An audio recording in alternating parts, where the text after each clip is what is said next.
Extract 1. You hear part of an interview with a woman who works in retail management.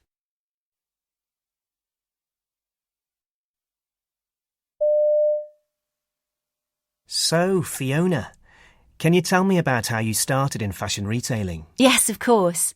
After I finished university, I took a job with a big high street chain. I was an assistant manager. Every week you would see the sales figures for your product and then act on that by placing repeat orders or putting a new style in. It was a good grounding.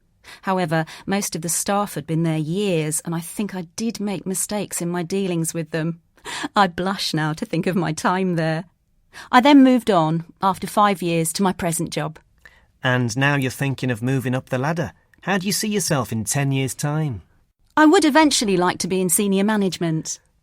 Well, before you rush off to see your line manager, I think you need to work out skills you can offer, emphasising your selling points, showing them what you can do. Also, have you been going the extra mile to get things done, or doing more than what is asked of you recently?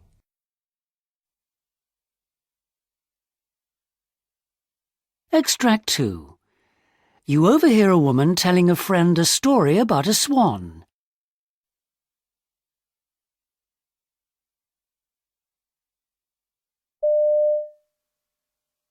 So what happened last weekend? Well, we were taking our boat along the river when we passed a pair of swans with a nest nearby. One swan just carried on feeding, but the other one, the male I think, decided to come and investigate. Oh, fantastic! I've never seen a swan's nest close up. I expect he was hungry. Well, actually, it was immediately obvious from his body language that he had other things on his mind. He was flapping his wings really hard and approaching at incredible speed. I guess we'd gone too close to the nest. I'd never have done that if I'd known what would happen. Gosh, amazing. I've never heard of swans behaving like that before. So what did you do? Row like mad? Well, we got out onto the bank, but he followed us up and then stood between us and the boat for about an hour. We just couldn't frighten him away. No, I suppose not. Still, I'm sure he wouldn't have hurt you. Are you kidding? You should have seen the way he moved. Swans can be really aggressive at nesting times.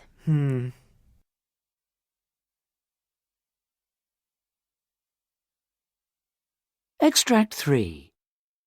You hear part of an interview with Bruce Loader, a successful businessman who's talking about his early life.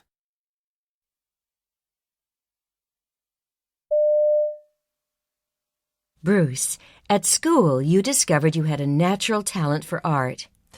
Yes, I inherited my dad's gift for drawing. I wanted to do representational art, paint portraits. But every college I went to, and there were 3 who accepted me, all the college tutors said, forget representational art, get a single lens reflex 33mm camera, hit the shutter, crash, there's your picture. Not even Rembrandt could get that accuracy, so it's not worth it. And you believed them? I did.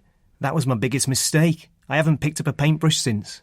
How did your father react when you told him you weren't going to art college? His face was white with rage. He said, right, that's it. You could have made something of going to college. You won't get another chance. Now I've got a perfectly good job for you on the factory floor. You start this week, take it or leave it. I said, no, I'm going to start a business next. He said, well, at your own expense then. He refused to support you anymore? That's it. And so...